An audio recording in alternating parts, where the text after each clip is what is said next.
Welcome to the Brothers King podcast, where we review some of our favorite music and whatever else may happen to pop into our minds.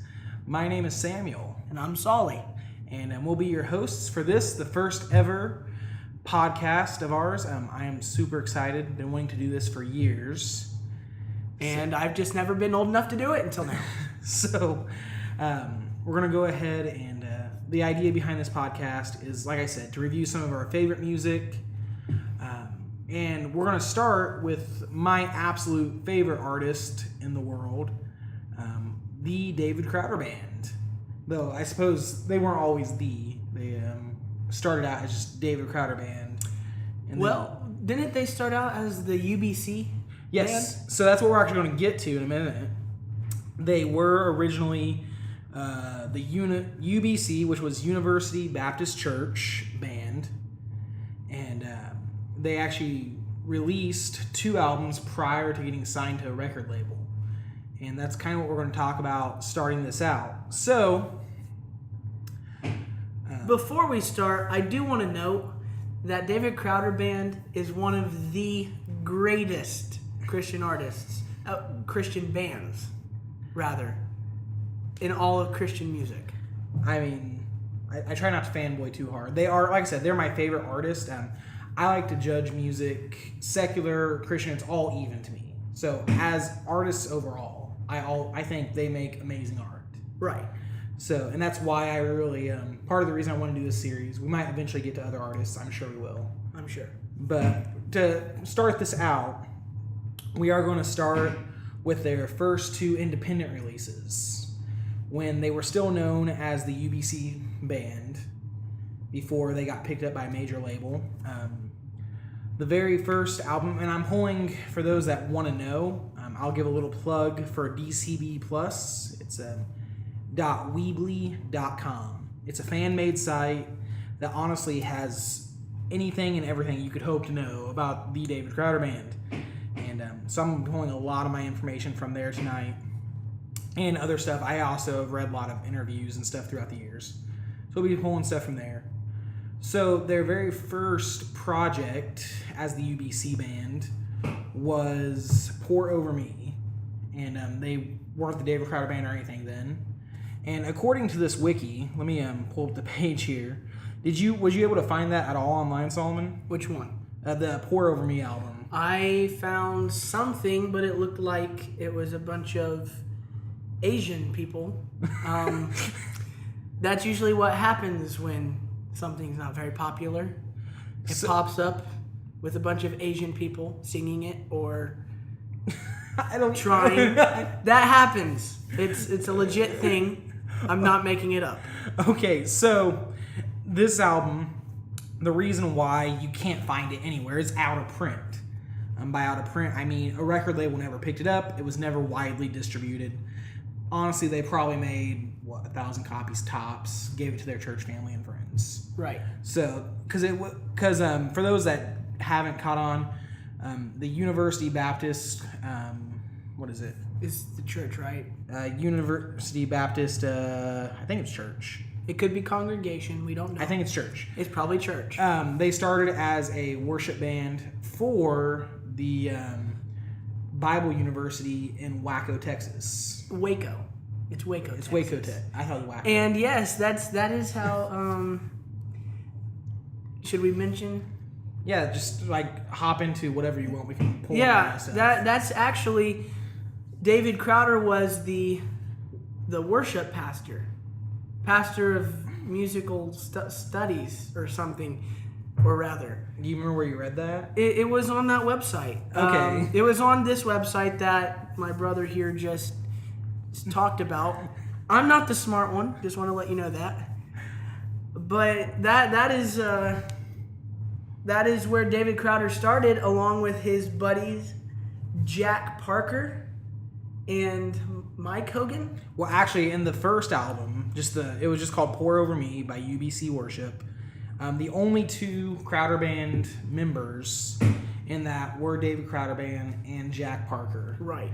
And I will go ahead and, while we're talking about the band members, throw out, because his name is in the front, DavidCrowder tends to get a lot of credit for the David Crowder Band's discography. And The okay, I'm going to just, I'm an honest man. I tend to fanboy over Jack Parker. He doesn't get as much credit. He needs more credit. He is the glue that held the band together. well, he's the lead guitarist. He is the lead guitarist. He is responsible for, I'm going to say he's responsible for 100% of the music, seeing that he taught David Crowder, who originally was only a pianist. He taught David Crowder how to play the beginnings of the guitar. So we are going to applaud silently for Jack Parker right now. All right. So, well, beyond that, I won't give him 100% of their credit, but I will say, especially in their early albums. Especially in the early albums. I'm not giving him... okay. Come on, man. Okay. So, It's Jack Parker. I have life-size pictures of him in my room. he does not actually have life-size You don't pictures. know. Yet I've been in your They're room under recently. my bed. I hide them in my closet behind my mirror. Moving on. So, Jack Parker, though, was very influential in their early albums. Their first two albums particularly. Like I said, Pour Over Me, you can't find it anywhere on the internet. Right. It's non-existent. Unless you think that Asians... I didn't find the Asians. On YouTube, I did find the song Pour Over Me. And it's just kind of meh. Nothing too interesting. So... Right. responsible for their sound moving forward. But in their early days, yes, he was very responsible. And if you listen to any interviews, read anything about him in the early days, him and Crowder were both big fans of the Dave Matthews Band, which I'm sure there's probably not a coincidence. Dave Crowder Band, Dave Matthews Band. Probably. Coincidence? Asterisk. I think not. Asterisk. So you can really hear the Dave Matthews Band influence in these first few albums, big time. You can hear it later throughout their later albums, but really heavy in these first few albums. You can hear that sound. Right. So, Which let's describe this sound. It is the sound of worship music. no, I would dare say the first couple albums did have, the two independent albums did have really bad, what I call cliche worship music. And I'm sure we'll hear plenty of my thoughts on modern worship music as time progresses. But the Dave Matthews sound is more of an indie alt rock sound. I don't know. If you heard the band, you'd know exactly what I'm talking about. It's Jack's signature guitar sound. Right. That's very much Dave Matthews sound. Yes. Or Dave Matthews Band. So they did this first album. We really cannot find anything about it anywhere on the internet. I found like one song, and it was so wonderfully forgettable. I can't remember anything about it except for the title was Pour Over Me, and it was just okay. Right. So, I do not even know what to say about that song because I didn't even get a chance to hear it. So I will say, several of the songs on this first album were used in later albums. Come and Listen was at the beginning of A Collision, because I'm pulling the track list from the wiki here. now we're talking about The piano song right at the very beginning of A Collision. okay. We're talking about the Pour Over Me album. Yes, this is Okay. all songs All that right. were later used. All right. Free the Awakening was released in Can You Hear Us as God of Creation. Only You I Will Worship, later released in Illuminate as Only You. And Your Waterfall was later released in Can You Hear Me or Can You Hear Us as My Hope. And You Alone was released through Easter eggs in the first three albums. So You Alone is like slightly legendary among David Crowder Band's discography because the next album, like their first official release under record label, Six Step Records, was a hidden track at the end of the album, and you heard the end of the song, And then on the next album after that, Illuminate, in their notes, the linear notes on the pamphlet, there was a link to a website to go and listen to the middle of the song. And then on A Collision, there was another link hidden amongst all the words for the first part of the song. But they did release a full version of the song on the Lime CD. Oh, okay. Which I personally really love the song "You Alone." So it's funny for their for the album that, according to this wiki, was so poorly made that the band generally refuses to acknowledge its existence. Right. They still had quite a handful of songs they used in their later albums, which I think is kind of cool. So that's that album. Honestly, I won't even give it a rating because there's nothing to listen to rate. It exists. That's about all I can say about it. It does exist. Or does it? Asterisk. It exists. So that one does exist. And then next up, they released All I Can Say, still under the University Baptist Church, which I did find that here, label. And then it was eventually later re-released under the David Crowder Band label. Now, by the time they got to All I Can Say, a third member that was part of the long-term David Crowder Band lineup, Mike Hogan. Right. Which, what does Mike Hogan play? Mike Hogan is, honestly, this is the secret, guys. This is the secret. He is the secret weapon. Jack. He is the secret weapon. That's what they called him, actually. Yeah. In one of the David Crowder Band documentaries. Not Hogan. Oh, they did. Say about Okay, Jack. maybe they. That was a joke about Jack. No. Well, I was pretty sure that. Maybe we'll do a podcast just on the Rocky Jokes the sometime. gland. jokes the gland. No, Jack's the glue that holds the band together. Okay, Hogan. I don't care if David Crowder Band said it. We're saying it now. Mike Hogan is the secret weapon. He plays The electric violin. the electric violin through a guitar pedal board.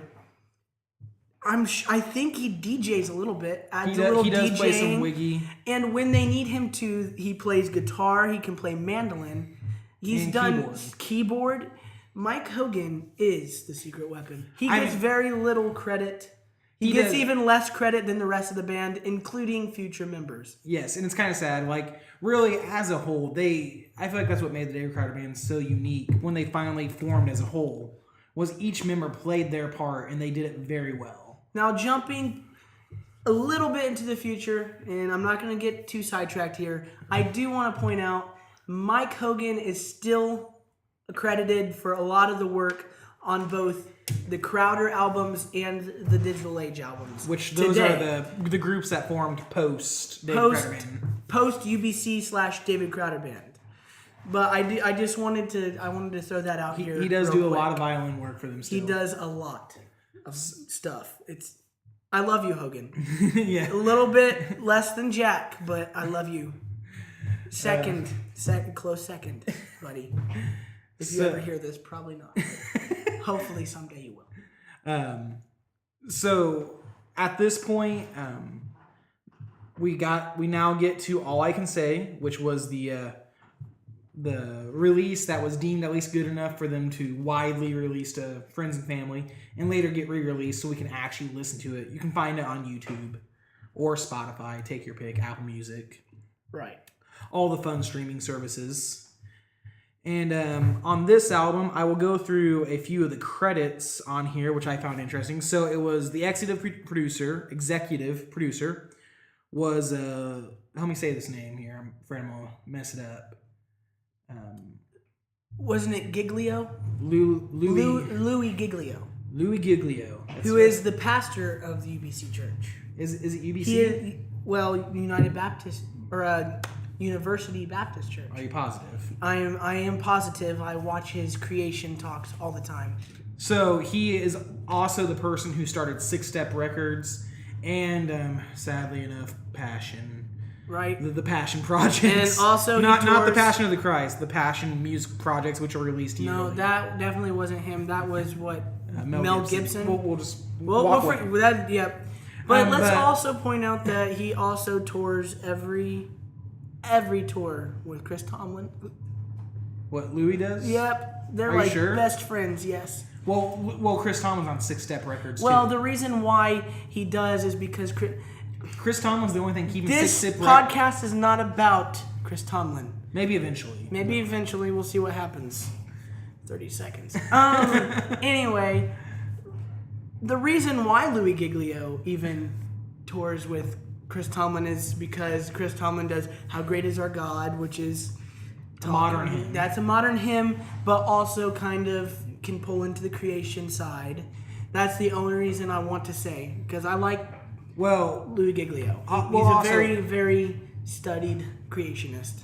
Well, he also has 6 Step Records. Right. Which I would dare say Chris Tomlin's the only thing keeping 6 Step Records going. Right. He's probably the only artist. I'm sure they have other artists that make sales, but he's like the only big name artist they have on that record label right now, I think. Right. So he's, pretty big deal. So Louis Giglio was the executive producer. The producer was Mitch Watkins, which I looked into him. He's actually a pretty big name guitarist. He's played with people like Leonard Cohen, right? Yes, Leonard Cohen is probably his. That's the biggest name I recognize. Yeah, he's been guitaring for forever. Forever. He is and he actually produced a couple of Crowder Band's albums after this. Yes. So Mitch Watkins is the producer, and then as for as we already mentioned, the lineup thus far that was eventually the David Crowder Band. We had David Crowder himself. Jack Park, he played acoustic, lead vocals. Right. We had Jack Parker, lead guitar. Lead guitar. And then Mike Hogan, I think he was only playing violin at this point. Yes. Let's see. Does it list He him? may have been doing some synths. Well, I'm trying to see. Who knows what he's been doing? Like I said, he is their secret weapon, so that might be the only reason why they even got signed. Well, I don't know if I'd go that I'm far. not going that far. It's a joke. You can laugh, Samuel. Okay, regardless. See, our camera guy's laughing. And then let's see. I want real quick just to throw credit out to my buddy Chris McGee, because he's awesome and he does his best not to make noise while we're making these podcasts. He awesome. does the pictures. He's our photographer / videographer. Future cinematographer. Cinematographer. There you go. All right, but back. Back on track. Back Just to putting the credit where gravy. credit is due. Putting the gravy back on the biscuits. All right, so we have Sean Skeen on bass. That name means nothing to me. Yes, that name pretty much fell off the face of the earth after this. I mean, I haven't looked him up. Maybe he's in something else. Probably not. Spencer. He's the bassist. Spencer. I mean, bass. I'm joking. It's another joke. You can laugh. Lord. Spencer. I hope our podcasters are laughing. Spencer Carlston on drums. And then it only lists Mike Hogan here as just violin. Sweet. And then we have still did more than enough. A name that did go a little bit far, Robbie C. Robbie C. He was the background vocalist on this. It's either Robbie C or Robbie Say. I'm pretty sure it's Robbie C. It might be Say, though. Just saying. So, moving. Just saying. Get it? Robbie Say. Oh. I didn't realize you were making a joke. I'm the blonde one. I just don't get sarcasm. Sarcasm's not my deal. It was a joke. It wasn't even sarcasm. It was a sarcastic joke. Okay. I'm just going to stop joking. This point on, there will be no more funny from me. There might be. That was my only... All right. That's the only reason why I'm here. I don't even know nothing. All right. All right. And then additional musicians. So Robbie C., he was eventually the Robbie C. Band. Well, he wasn't the band. He obviously had a band. I think he pulled some inspiration from David Crowder band, who pulled inspiration from Dave Matthews Band. What's next? The No Name Band. I don't know, the Donald Trump Band. Oh God, I love Donald Trump, but that would be the worst name ever. I mean, you just lost half our podcasters. Right there. I don't know about that. Let's just. I love our president. I pray for our president. I love Barack Obama too. Okay, I'll accept that. At least you're not taking political sides. I don't hate anyone. I love everyone. Wow, that's very broad of you. I do. I love you guys, our listeners, who probably will be very few, which is okay because I've screwed up so much on this podcast already. It's okay. I'm sorry. All right, moving forward. All right. And then additional musicians, Mitch Watkins played some guitar on here. Yeah. Pat Mestellato, drums and percussions, and Abra Moore, additional vocals. Pat Mestellato. Is he Italian? I have no idea.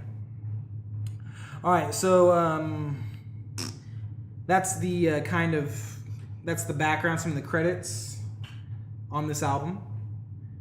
Now let's go ahead and I guess jump into some of the tracks. Track number 1, All I Can Say. It's a pretty good track. It is. I mean, it's actually I got to go to David Crowder Band's final tour, the 7 tour. I had that opportunity, and it was the last song they played of the night. Lucky. You're so lucky. I know, right? But I do need to make another confession. You did invite me to that, and I said no because at that point I didn't like David Crowder Band. And I didn't like David Crowder Band until after they disassembled, I guess is the way you would say it. They didn't technically break up, they just took a day of rest. Yes, took rest. Which we'll get into the themes and stuff on their later albums. They did have a lot of very interesting themes on later albums, which is why they're one of my favorite bands. Next up, the songs just kind of go in nothing particularly stands out to me. He Was There is very Dave Matthewson type song, if you've heard that at all. And then we have like Rain Down, which was released on Remedy later. Right. Rain Down. And then I don't know, their song stands out to me except for maybe the Cry Mercy. Simply for the sake of it's probably the hardest song on this album. And later they did rock out a bit more, but in these early albums it was very rare for them to turn on the distortion too high. Right. So that song makes me happy inside. Other than that though, Taco Bell makes me happy inside. Well, sorry, I'm just hungry. It's good. Other than that, nothing too interesting. Do you have any comments about the song list or anything? Honestly, I do. I'm going to give them credit because I know what it's like to try to form a band and try to write music and try to... I think at this point they weren't even trying to form a band. They were simply just doing worship music at their church and happened to record it. Well, that would make sense, and then their pastor picked them up. Lucky. Anyway. I don't know that Lou, whatever, we'll get into that. Well, if Louis Giglio owned 6 Step Records... I don't know if he was part of the church there, their church. He may have known them, but I don't know if he was like pastor of that church particularly. Okay, from what I've heard recently, he is. But that may have been different then. I mean, this was 1998. Was when I failed to say this album was released in 1998. And people eat Tide Pods now, so anything could happen. Just saying. I mean, just saying. Anything could have changed. Yeah. Thank you for dating us. But continue. I don't eat Tide Pods. I know. I didn't say How that. did I date us? Everybody, we're in the same year as you. Just letting you know, we're not like back from the future. I mean, but people could be listening to this podcast, 5 years from now. I want them to know this is 2000 and what is the year? 18. 2018. Right. I almost said 17.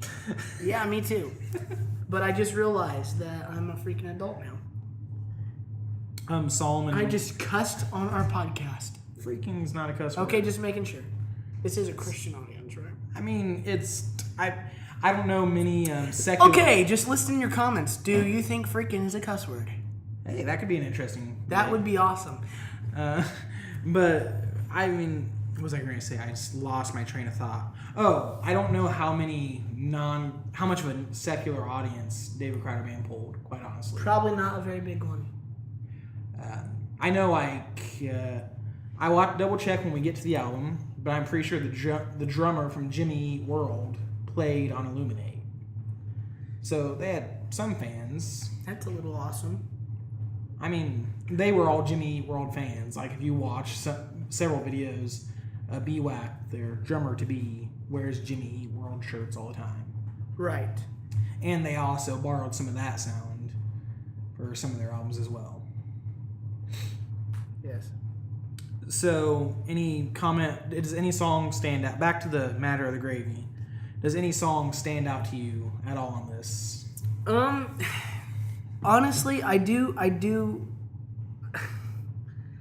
I like the two that are that made it. I like the Rain Down, which is later released as Remedy, or later released in Remedy, and I like Thank You for Hearing Me. That one didn't make it into another album. It made it to Can You Hear Us? Yes, it did. Okay. Yeah. And which is their first album. I'm gonna say Come Thou Fount, which is their 34th track on. That's not their 34th. That is their 34th. Come Thou Fount was number 8. They did an acoustic version of Come Thou Fount. Okay, I'm thinking number 8. Whatever. That's a good song. Every time they've done that. I mean, they don't do it a lot, but it's a done it very in popular couple. hymn. They've done it in a couple of their albums. They haven't? Okay, here. Okay, I don't care, honestly. Like, what no, album? it's I just want to say Come Thou Fount is one of their good ones. Even though that's they've not only theirs. done it in this album.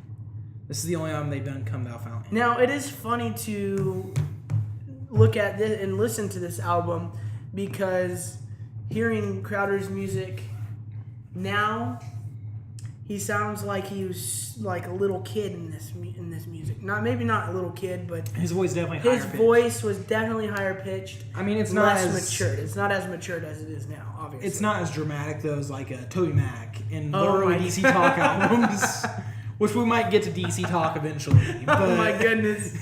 Oh his voice man. sounded way worse when he was young. Oh. Just don't.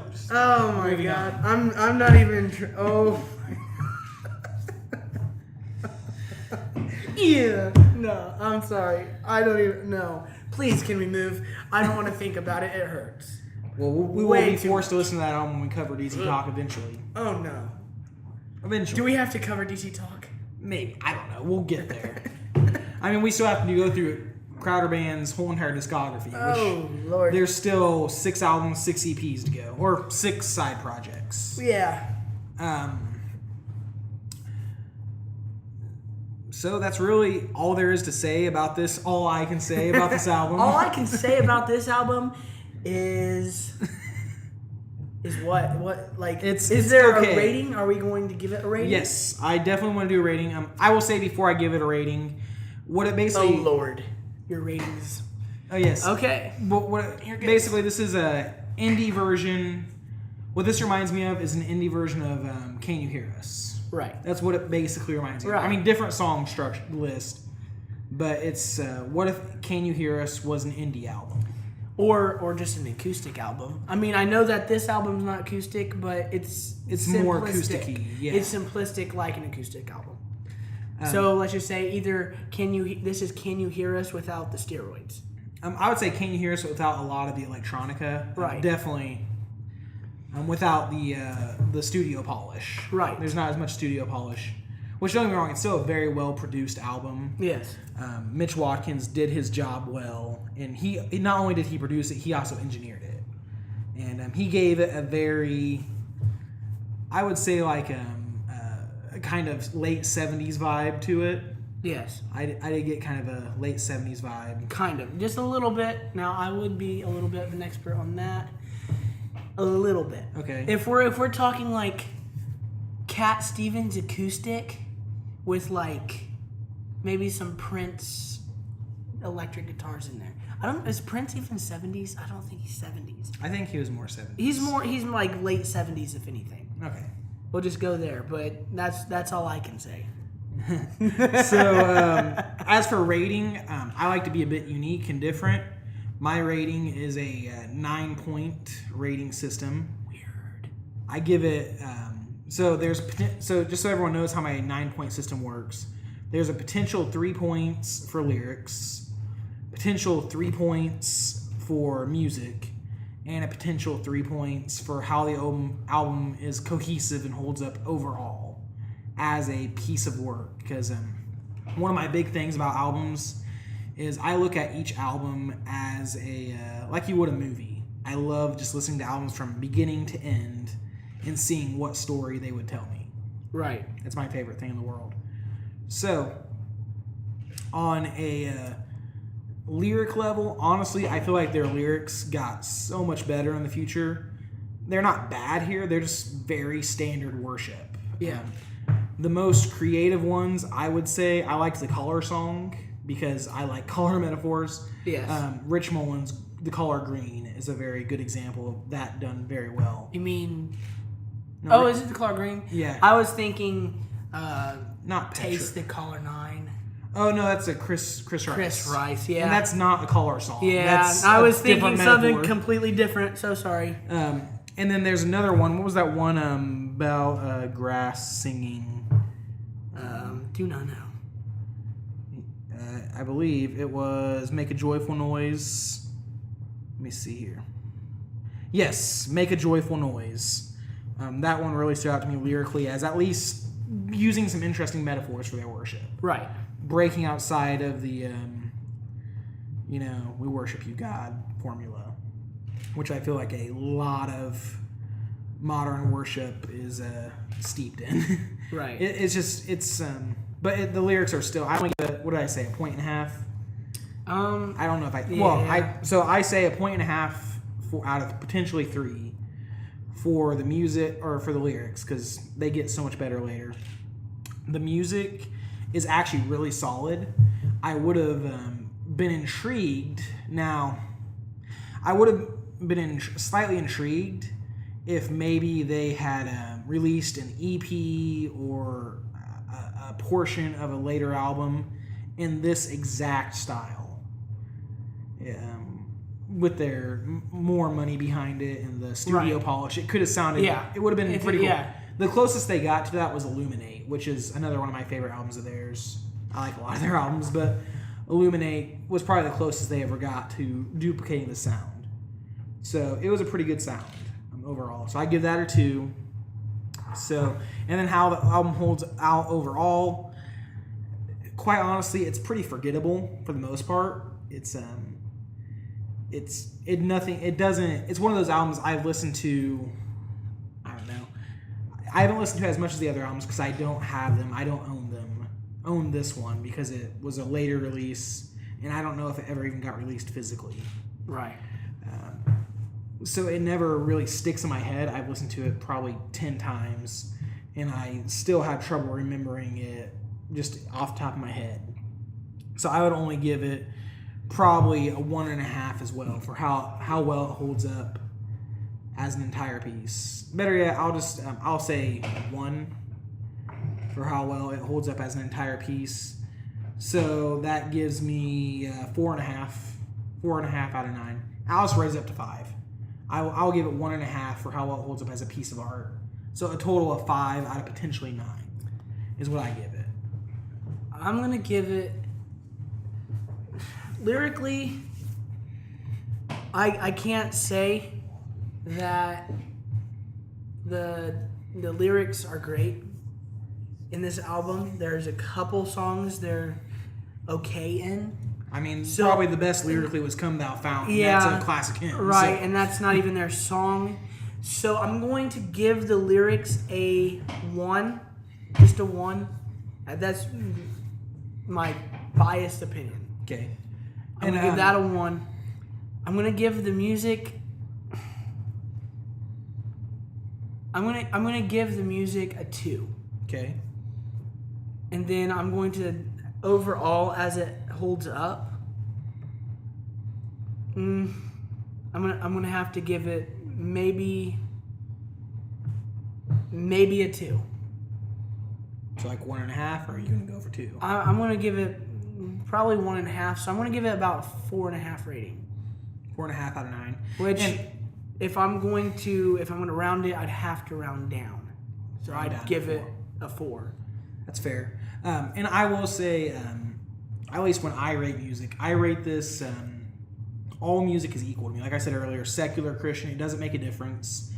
Either your art is good or it's not. Right. I feel like Christian music shouldn't get a buyout for being its own genre. Yeah. That's That's just against the amendment. I don't even know what the. I'm gonna shut up because I don't know which amendment I'm talking about, but I do know that there's freedom of religion. So if you want to be a Christian artist, by God, be a Christian artist. If you want to be a secular artist, by yourself, be a secular artist. Because you can't do that by God. I don't know. Wow. Okay. I'm just talking. Okay. This is what a podcast is. You just speak your mind, and when there's nothing going on up there, what comes out just comes out. It just happens. Oh. So. I'm not stupid. I'm just an idiot. It's all good. So, as I was saying, I'll get better. All music judged evenly. All art is art. I feel like it's a kind of a slap in the face to the artists who made this or any project to say, right, you get judged differently because you're Christian music. Just judging against everything. Right. I still give it a pretty good 5. I would still say 5. You still say 4? I'm going to give it a 4. Just I'm not judging it because it's Christian, but if we're going to judge it with secular, I'm going to have to give it a 4. Fair enough. Just because we got to realize this is their kickoff. This is their start. Later and on, only 3 of the members, so yeah, it's only 3 of the members, and you got to realize that music is always about the band. You got to have a good chemistry.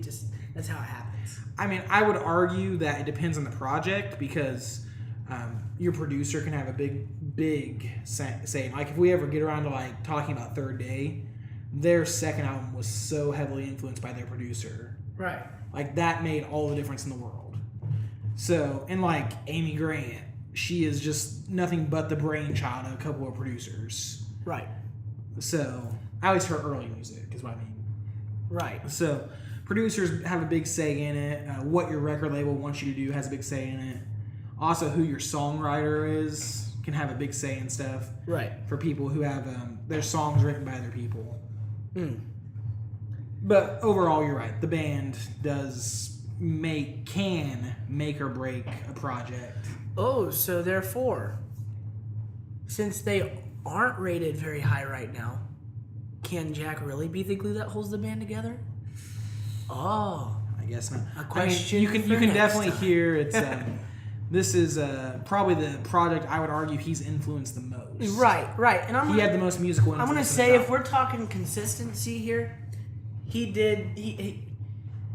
blows my mind every time I hear him play guitar. Just saying. It's like Neil Sean and Jimi Hendrix had a baby. That's very high praise. Very high praise. All right, so any closing thoughts on this album before we close this out? Next week, any closing thoughts on the album? Not really. Cool. So next, hopefully next week, it's going to take me a minute to splice up this podcast and get it put up. And then next time we get together, I'm hoping next Friday, we'll do Can You Hear Us, the first official album after David Crowder Band was signed to the record label, Six Step Records. We'll get into all that. So with that said, once again, my name is Samuel. My name is Solomon. And that's all we can say about David Crowder Band's All I Can Say. Hope you click to hear us next time for Can You Hear Us? Also on a side note, if you would like to contact us with any comments, questions, concerns, or overwhelming needs to yodel, we do have an email. Give me just a moment here while I pull it up because I just created the email specifically for this and I don't use it on a regular basis. That is to say, I will be checking it for anyone that contacts me via it. Also, I manage our social accounts, and that will also be posted. So the email is brotherskingmusic@zoho.com. That is BROTHERSKINGMUSIC at, which you have to hit the shift space and then hit 2, unless you're using your phone. There's an at sign. ZOHO.com. That's Brothers King Music at Zoho.com. And also look for us on social media. We'll be creating a Pinterest account. No, we are not. We're not Pinterest. It's called Instagram. Pinterest. YouTube account. My brother is he's so out of the loop. All right. He still lives in 1984 or something like that. We'll be talking to you guys all next week. Peace out.